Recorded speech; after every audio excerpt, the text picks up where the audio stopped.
ఓం అరుణాచల శివ. భగవాన్ ఎప్పుడు భోజనాన్ని పారేయరు. అన్నం పరబ్రహ్మ స్వరూపం అనే విషయాన్ని ఆయన తూచా తప్పకుండా పాటిస్తారు. ఆ అన్నం లేకుండా లోకంలో ఎంతమంది ఇబ్బంది పడుతున్నారనే విషయం ఆయనకు బాగా తెలుసు.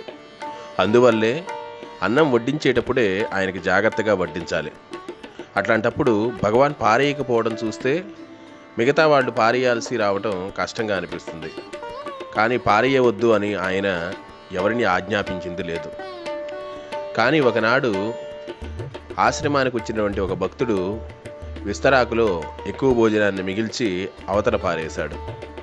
దాన్ని భగవాన్ చూశాడు. ఆయన భగవాన్ తోటి ఈ విధంగా అన్నాడు, మనం పారేయకపోతే భూతాలకి, మృగాలకి, పురుగులకి తృప్తి ఎట్లా అన్నాడు. దానికి భగవాన్, ఏమన్నా ఆయన భూతాలపైన నీకంత దయ అయితే నువ్వు భోజనం చేయకముందే ఆ భూతాలేవో వాడికి తృప్తి చేయరాదా?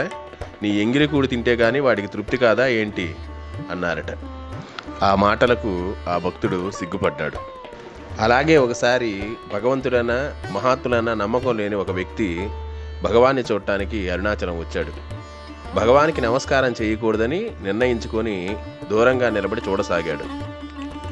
ఆ ఎండాకాలం సాయంత్రం భగవాన్ ఆరు బయట కూర్చుని భక్తులతో మాట్లాడుతూ ఉన్నారు.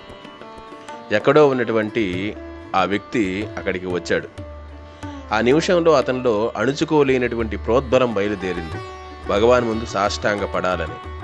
ఇక తన విల్ పవర్తో ప్రమేయం లేకుండానే ఆయనంతటా ఆయనే వచ్చి భగవాన్ పాదాల ముందు పడిపోయాడు. అది చూసి భగవాన్ పెద్దగా నవ్వారు. భగవాన్ ఎందుకట్లా నవ్వుతున్నారో అర్థం కాక భక్తులు చూస్తూ ఉండిపోయారు. భగవానికి మనుషుల మనసుల్లో ఏమనుకుంటున్నారో కూడా తెలుసుకునే శక్తి ఉందని ఈ విషయం ద్వారా మనకు అర్థమవుతుంది.